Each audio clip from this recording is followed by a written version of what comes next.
Friday's log, entry 7. Recently completed agenda items. Send Rhodey to Japan to investigate biohack ninjas that were trailing Madame Mask. Hire nightclub owner for reasons. In progress agenda items. Meet Mary Jane for her first day. Check in on Rhodey's progress. Can I help you? Ah yes. Hello, internet nerd. Mr. Stark has deemed your coverage of his life too incompetent for you to be left alone with your own devices. I have been tasked with helping you. Oh, okay then. I guess we're just gonna go ahead and break the fourth wall. In Stark headquarters, Mary Jane waits in the lobby. Shares are down 14%, setting fresh, multi-year lows during the trading season. Eventually, Tony Stark arrives. 40 minutes late. Hey, billionaires can keep people waiting if they want. Millionaires shouldn't annoy supermodel nightclub owners they just hired. She probably found it charming. No, nobody ever finds waiting 40 minutes for your boss charming. And Mary Jane makes this very clear as she talks with Tony. She says she can only help Tony if he wants to help himself.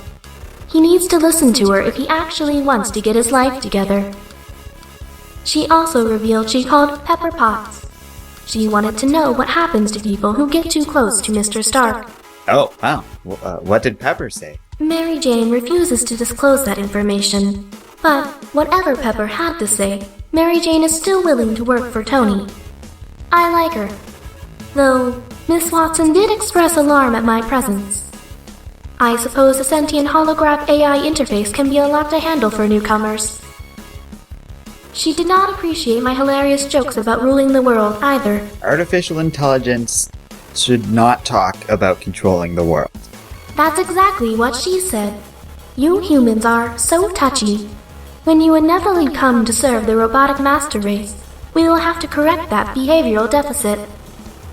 Regardless, I informed Miss Watson that though I have been keeping the day-to-day operations of Stark International running, I have been unable to keep Mr. Stark focused on the company's primary operations. And now, the entire enterprise is slipping through our fingers. What did Tony say? He started wondering about his friend James Rhodes, who has not reported in. Stark, being Stark, immediately wanted to go to Japan. At which point, Miss Watson demonstrated the value she can bring working for our company. She convinced Tony to get some help while he is on his way. A good idea, I might add. And one that Tony never would have listened to if I had suggested it. Stark asked if there was anybody friendly in Tokyo right now, and reluctantly, I informed him that Peter Parker is visiting the area. Tony did not appear thrilled at this prospect. He is jealous of Peter's rising company that he feels is encroaching on his own high-tech enterprise because Mr. Stark has the emotional maturity of a toddler. And I was surprised to learn that Miss Watson has a history with Mr. Parker I was not previously aware of. I am unable to ascertain the details of their relationship. Needless to say, Miss Watson was able to give us Peter's private emergency number. This impressed Tony, and Stark was able to get in contact with his rival? Let's go with frenemy.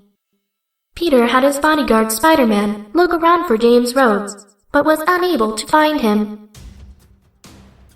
Meanwhile, in a dark warehouse, James wakes up. He finds he is cut off from Friday and the outside world. He is approached by a woman who mocks him, saying that Stark has sent his best friend to his own death. She is able to tear off Rhodey's War Machine helmet with her mind. The woman goes on to say they have no idea who they are messing with or what they can do. She tears off Rhodey's entire armor and surrounds herself with it. She orders Rhodey to talk, saying he will die otherwise. And when Tony comes looking for them, Stark will learn he is the cause of his own friend's death. The woman wonders if Tony will cry for his friend as he takes his last dying breath. At the Massachusetts Institute of Technology, a very young woman is keeping up some of her fellow dorm mates with unusual noises. When they ask her to be quiet, she slams the door in their face. Nothing will stop her from her current project.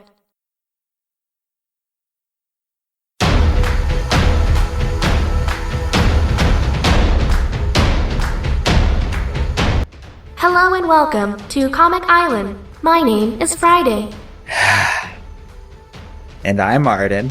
and this is a recap and review of Invincible Iron Man number 7. Oh, okay, that was great. Go away now. It's time for me to do my review, and these are my opinions.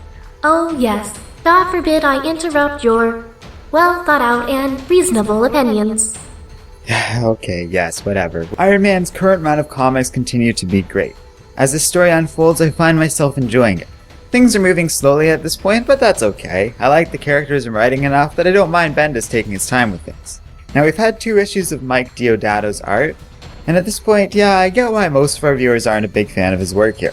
I think we all got a little spoiled with David Marquez's excellent work in the first 5 issues.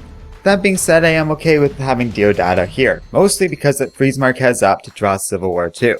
That's the sort of compromise I can really get behind, and I'd rather have him working on a big event like that, and making it look spectacular. If you've been following and enjoying Iron Man's latest run of stories, this issue will surely be worth your time.